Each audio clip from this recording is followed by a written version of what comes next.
À partir de mercredi et pour 2 mois et demi, s'ouvre le procès des attentats de janvier 2015, c'est-à-dire l'attaque de Charlie Hebdo, l'assassinat de la policière municipale Clarissa Jean-Philippe à Montrouge et la prise d'otage de l'hypercachère de la porte de Vincennes.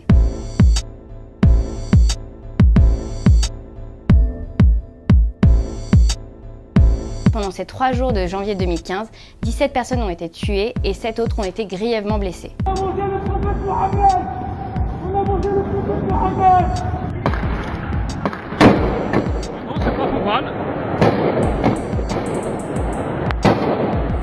C'est un dossier emblématique donc qui sera jugé par la cour d'assises spécialement composée, premier d'une longue et douloureuse série qui préfigure notamment le 13 novembre ou l'attaque du 14 juillet à Nice.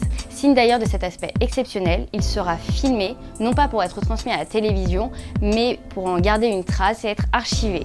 Depuis une trentaine d'années, seuls 9 autres procès ont été filmés. C'est le cas du procès Klaus Barbie, de Maurice Papon ou alors du scandale du sang contaminé. Pour autant, comme pour les meurtres de Mohamed Merah, les tueurs ne seront pas dans le box. Que ce soit les frères Kouachi ou Amédi Koulibaly, ils ont été tués lors des assauts donnés par les forces de l'ordre.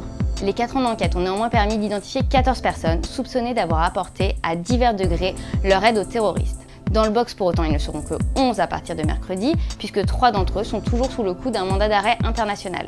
Reste à savoir si ce procès permettra de lever les zones d'ombre qui entourent encore ce dossier. Les accusés sont soupçonnés d'avoir été les pièces d'un puzzle dans la logistique de ces attaques, en apportant notamment des armes, des véhicules.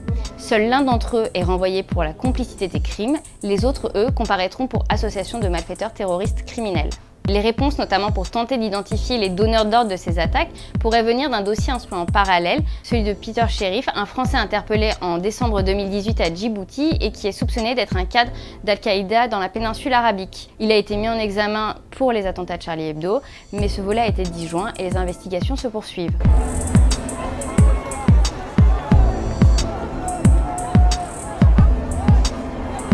En fin de compte, au-delà de l'aspect judiciaire, l'autre enjeu de ce procès sera sans nul doute cathartique, pour les 200 parties civiles tout d'abord, mais également pour la société tout entière, profondément marquée par ces attaques.